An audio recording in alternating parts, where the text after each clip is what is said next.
Hey everyone, I'm here to do a review of episode 200 of My Little Pony Friendship is Magic, titled known as Sparkles 7, a play on the name either Magnificent 7 or, in this case, the way it's a heist episode, Ocean's 7 or Ocean's 11, whatever you want to call it. But yeah, Ocean's 11. But I'm just going to come out and say it, guys. You saw I did a live reaction, and like I said, I'm just going to come out and say it. I thought this episode was decent. I thought it was good. It is a very rewatchable episode. I mean, what can you say about it? A little bit of background on it. The ladies that voiced the characters in the series, that includes Tara Strong, Tabitha St. Germain, Adrienne Limbrand, Ashley Ball, Kathy Westluck. I think I pronounced that name wrong. I'm sorry, but they all were approached in a meeting by Josh Haber and Nicole Dubuque, to come up with ideas for the characters that they've been wanting those characters to do for a while. And to say that these five ladies, these five ladies basically hit it out of the park. Tara, Ashley, Adrienne, Tabitha, Kathy. To say that they hit it out of the park with the ideas that they gave Josh and Nicole to write down and put into the script would be an understatement, because they did exactly that. I mean, this episode was so good. It was decent, but at times was so good. I mean, the fact that, okay, so the synopsis is Twilight and Shining Armor have this little rivalry, sibling rivalry, that they've had since they were foals, since they were fillies and colts, or since they were a filly and a colt. And we kind of see a flashback of them going through these competitions, and Spike's with them, because Spike has a history with it as well, because he was raised by Twilight and essentially Twilight's family. And that's something to keep an eye out for in this episode, because he does play an important role, especially at the end. But overall, this episode was chock full of a lot of stuff, but chock full of references and stuff that, if you're a kid and you're watching this and you're wondering,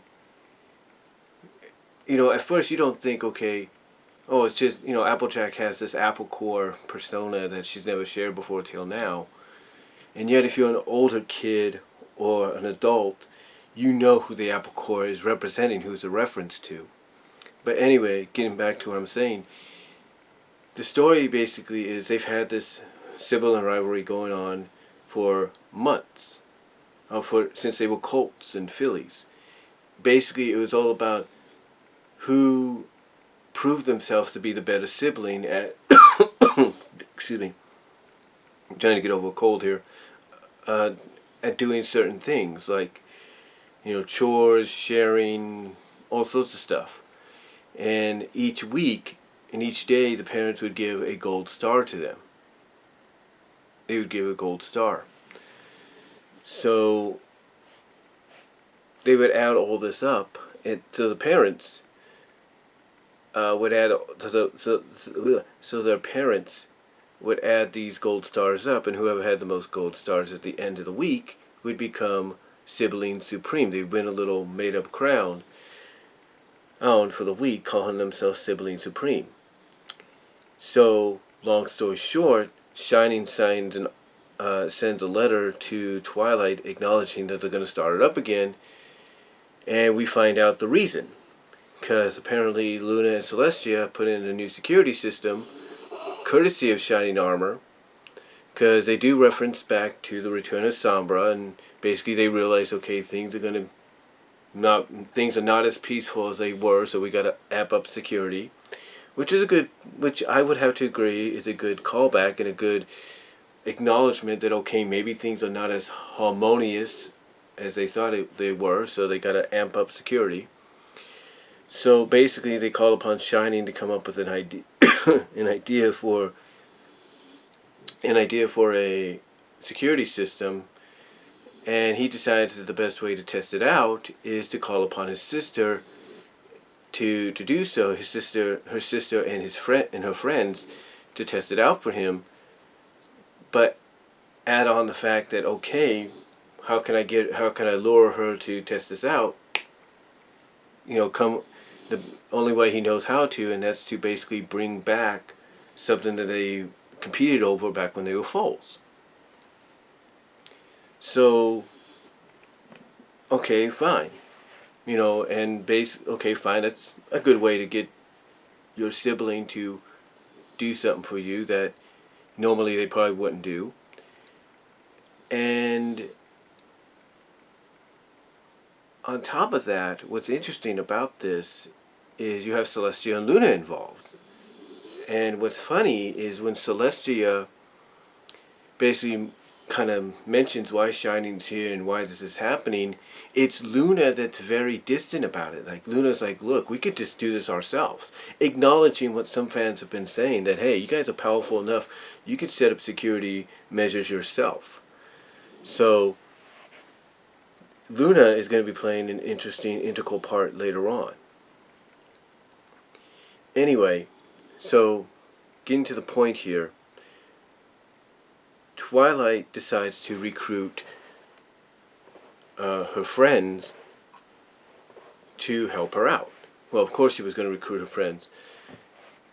After Shining kind of explains the obstacles and everything, all the security measures he's come up with, and he basically tells Twilight, look, no matter what you come up with, it's going to be hard for you even to get past a lot of this. And if you're fortunate enough to get past all of this, you still got a few more. I still got a few more tricks up my sleeve here that will make sure you don't get to the crown. So Shining Armor is basically, as I said in the live reaction, he's just gone all out on this to kind of prove that this security system could work. So anyway, fast forward, Twilight, of course, like I said, recruits her friends, explains what her idea is to them to get past the security system to get to the crown, and her friends are a little like, well, sorry, my leg hit the thing there, hit the tripod. But her friends are like, at first, I mean, Rarity is the first one to say something along the lines of, so basically we're just helping you win a paper crown or something like that, or whatever. But, when Twilight explains, kind of tries to say it's more than that, but yeah, it really is that. I like the fact that her friends are like, hey, look, we're with you. We'll help you out here, no problem. If it's going to prove that you're the better sibling kind of deal. So, her friends are all in, even though it's kind of ridiculous, but they know it means a lot to her. Anyway, when Twilight comes up with an idea that kind of plays to each of their strengths, which is a good idea, that's when Shining Armor, as I mentioned in the reactions, sends almost a letter, almost immediately, almost after Twilight kind of reveals what her plan is to get past the security, to get to the crown, by utilizing each of her friends' strengths. That's when Shining Armor sends a letter via Spike, and basically right then and there, almost instantly, ironically, sends a letter to Twilight and says, yeah, I know what you're planning. You might want to come up with something else. Because Spike, when he's reading the letter, he's like, he knows what you're going to do. He looks at Twilight and he's basically like, your brother knows what you're going to do. He knows what your plan is. So anyway, what happens is Rarity steps in. And Rarity basically is like, okay, your brother knows what you're going to do. Because he's your brother. But he wouldn't expect someone else to come up with an idea to kind of counter that. And that's what she does. One of the things that Tabitha St. Germain wanted was for Rarity to kind of take charge, if you will. Kind of be like the leader of the mission for a bit. And Rarity's plan becomes, as some people put it, the backbone of the story, because her idea is to basically combine or utilize the ideas that each and every one of the other main 6 have, except for Twilight. Or the main 7 have, except for Twilight. And each of them come up with a different idea. You know, Applejack says, oh, well, I have this personality that I've never brought up for a while called Apple Core. And like I mentioned earlier, Apple Core is actually a reference for older fans. They can look this up to kind of include the younger fans in on. Apple Core, when you look at how Applejack's dressed up as her in the flashbacks and then later on, it's a call, and it's a callback, well, not a callback, but it's a reference, if not a tribute, to Dale Evans. And if you don't know who Dale Evans is, look up Roy Rogers, and then look up Roy Rogers and Dale Evans. That'll give you an idea of who that was a reference to. So, they all have these little, like, I wouldn't say flashbacks, but they have these, like, little inspirational fantasies. Rarity, of course, is the first one to give an idea of what they could do, and we get a callback to Rarity Investigates with her and Rainbow. Rainbow more in like the bowler cap, kind of like Watson kind of deal, whatever. Well, not really Watson, but you kind of get the idea. So they come up with all these ideas. So Pinky says she can be like the eye in the sky from space, and we kind of see that little thing we see that little part in the trailers of Pinky being around a planet and all that. So she wants to be the eye in the sky to do that.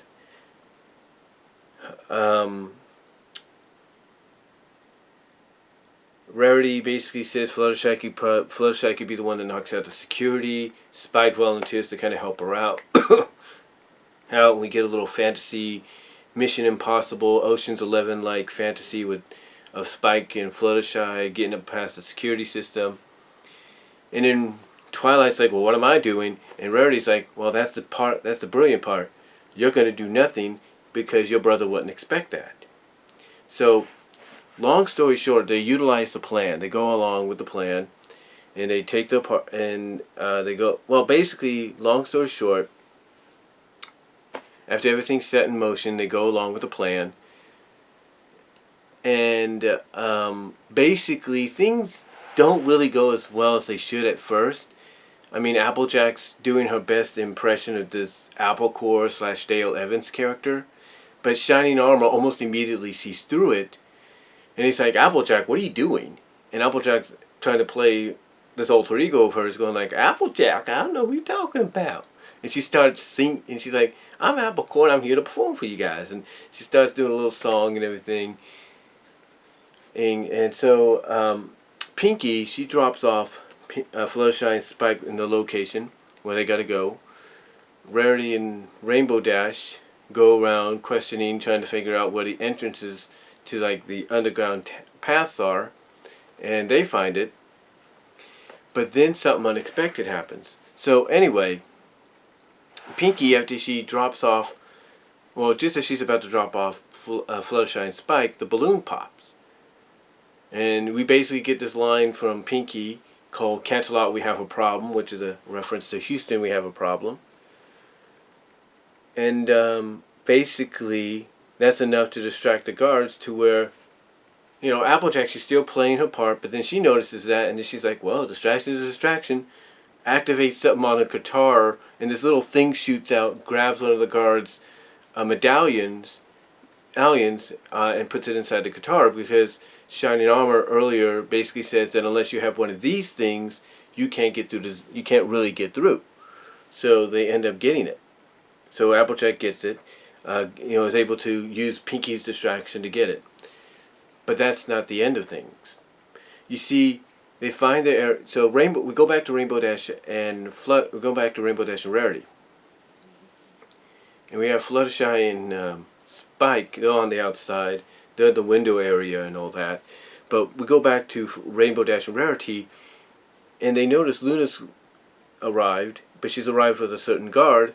But that guard happens to be someone that Rainbow is not too thrilled to see.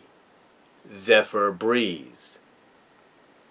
So Rainbow basically is like, oh no, Zephyr Breeze, not, no. How are we supposed to get past him? And Rainbow is basically exploiting, or basically saying, hey, how are we going to get past him? He's he's egocentric, he's obsessed with me, that. And Rarity's, but Rainbow's like, how are we supposed to get past him?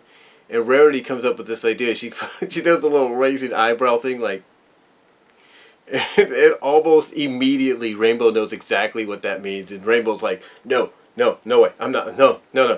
And then before you know it, just as she's trying to go, like, oh no, we're not doing that, it transitions, and Rainbow's all dressed up, as some people put it, in almost like a Megara or a Meg-like outfit from Disney's Hercules, just the hairstyle and the dress. But she also has the earrings, and for the first time, as I pointed out, she's wearing mascara. So we kind of see more of a femme fatale kind of deal. And Rainbow's doing her best to distract Zephyr. And she's doing her best, and she does get the job done to the point that it allows her and Rarity to get into the entrance they need to get into, but then they end up getting lost. So anyway, we get back to the castle, and Spike and Fluttershy get in, but they end up failing. They fall through the trap door, and then ironically they meet up with Rainbow and Rarity, because Rainbow pulls a lever, and that opens up a door to where Fluttershy and Spike are, and they're happy to see them. We get a bit of a Spike Rarity moment, because Rarity's the first one to notice him, and doesn't even, and it takes like a double take to even notice, oh wait a minute, Spike and Fluttershy. She's like, oh hello Spike, and this just keeps talking with Rainbow, and so like, no, literally, it's like Rainbow opens the lever, the door to where Fluttershy and Spike are opens up, the entrance anyway, and she's still kind of talking with Rainbow, and she turns her head for a second and goes, oh hello Spike, and then it just takes a double take, while she's still talking, go like, oh Spike, Fluttershy. There you go. We get a bit of a disparity moment because Spike is the first one to go hug Rarity, so it's pretty cool. And I think Fluttershy hugs her too, but it was Spike that did the first one, so you kind of get the idea. It was like, they did that for a reason. And then you want to know another disparity moment too, is when Rarity comes up with this kind of speech earlier at the beginning, when she explains to Twilight, oh, your brother knows this and everything, but maybe your brother, and then, but perhaps your brother wouldn't expect you did something else and everything. Well, actually what it is that Rarity basically does this speech like, oh yeah, you should definitely give up because your brother's going to know what you're going to do. And she gives this little spiel speech, if you will, earlier in the episode to Twilight. And Spike's like, you rehearsed that, didn't you? And she's like, some of it, over the top maybe. You see, and that kind of tells you right there that Spike and Rarity know each other very well, where Spike kind of like, he looks at Rarity and like, you kind of practiced that, didn't you? But anyway, we kind of get that little, but getting back to what I was saying, we get the hug moment between them when they meet up with each other. So anyway, fast forward, everybody basically figures that the plan is backfiring, the Rarity's plan is kind of backfiring, it's falling apart. So they decide, so Spike comes up with the idea of so Spike decides, why don't we just go with what Twilight originally planned? Because if anybody knows how to put a good plan together, it's Twilight. So, so Twilight's, all right, thanks Spike, we can do that. And Spike goes for a hug, kind of gets shoved off a little bit. And that's another thing too, Spike kind of talks with Rarity and then Fluttershy, and then you have the moment with Twi, and he's like mentioning how he was kind of like the smaller brother, younger brother of the group. That plays into what's about to happen because you see they go along, so basically they go along with Twilight's plan. Just taking my time there, may split this may get, well this won't split anyway, but they go along with Twilight's plan with Twilight's original plan to play to the strings, and we end up seeing a few things happen. We see Zephyr Breeze be discharged as an honor guard because he got distracted too easily, or as a guard because he got distracted too easily, and he tries to put the blame on the mayor guard and say, oh by the way, just for record, this is your fault, you know that. And then we get an appearance by Maud. Yeah, we get Maud in here. And she basically is like, because Applejack goes with Twilight and Spike to the area she needs to kick in to get into the castle. And Applejack's like, well, that's a little too strong even for me to kick. It can only thing will break through. And Twilight's like, well, that's okay. Well, that's okay because I brought an expert to find the weak spot. To find the weak spot. And she introduces Maud. So we get Maud appearance. We get a Maud appearance. So that's pretty good. Kind of ties in to what the theme of the episode is.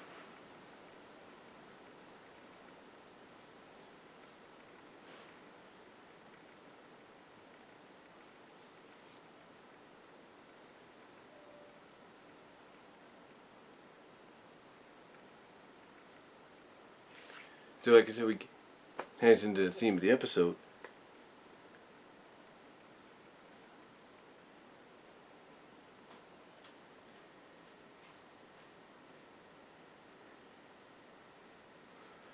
And like I said, it ties into the theme of the episode. So long story short, the plan goes kind of off without a hitch, but shining as expected. And he thinks, well, I won, and all that. But then Spike says, yeah, that's what you think. You know what I'm saying? So again, what I'm trying to say is everybody does convert, everybody does play to their strengths like Twilight's original plan was for them to do. And then like I said, Shining basically, because Twilight thinks in the end, it's worked, she succeeded. Shining shows up basically to spoil her fun, say, no, you didn't. But then here's where the twist comes in. Spike says, yeah, that's what you wanted. You might think that, but you're wrong. And Spike takes the crown right from behind his back and puts it on his head. And it's like, what do you call this then? And everybody's thinking, well, how did you get that? Where did that come from? And he says, oh, I had a little help. And he points to Luna. And it explains that the moment Shining Armor came up with the idea for not only the security system, but came up with the idea for Twilight to test it out with her friends, he noticed Luna's dismay about it.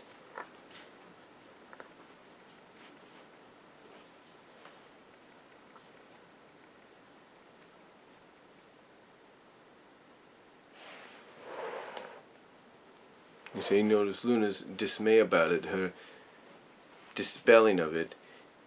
And while everybody was distracted with Shining Armor explaining what the idea was for the security system to be tested out, Spike went to Luna and concocted this idea to kind of put a little twist in the end that no matter what plan they would have came up with, the crown would have still found its way over to him and Twilight, or at least to him. So in the end, Celestia, of course, she's not too happy with being, as some people put it, trolled.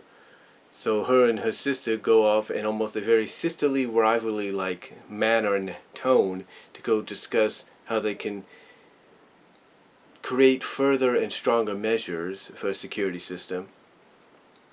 And in the end, Spike's the one that ends up getting the crown because everybody asks, well, who gets the crown in the end? And Spike's about to give it up to either Shining or Twilight. And Twilight's like, no, Spike gets it because he's our little brother. And even Shining acknowledges the little brother we always had. And everybody gives him a group hug. And that's how basically the episode ends. So in the end, the episode was decent and everything. And that's my dog. She just hears my mom up right now. But like I said, it does, like I said, the episode, like I said in my reaction, it's decent, it's rewatchable, and I'm definitely going to go rewatch it probably later on again, because I thought it was fun, and I like the theme about younger siblings always wanting to be part of something when it comes to the older siblings, and I like the fact that you had some sibling acknowledgments. You had Zephyr Breeze, you had Maud Pie, you had, well, Maud's older than Pinky, but you get the idea. You had Maud Pie involved. You had Zephyr Breeze. I mean, Zephyr Breeze, finding out he was part of Spike's plan the whole time by having Luna hire him as a guard. Great, honestly, a great move. Great idea. And I love when Spike reveals who helped him out. Luna's right there, stroking a geese or goose, just like just like she's so freaking Godfather, if you know what I mean, from the Godfather movies, or a James Bond villain, as some people would put it. So, yeah, overall, the episode's decent. It's rewatchable. Is it on par with 100? I think the more you watch it, the more it might become that. But overall, from what I've read and seen, the overall consensus is everybody enjoyed it. And here's to a good rest of season 9, and that's all I can say, guys. So let me know what you thought on episode 200 of My Little Pony Friendship is Magic, Sparkle 7, and I will talk to you all later. God bless. Take care. But again, it's a decent, rewatchable episode that probably get better. It'll probably become like a fine wine. It gets better over time, the more you watch it. So, till then, guys, God bless. Take care. I am out.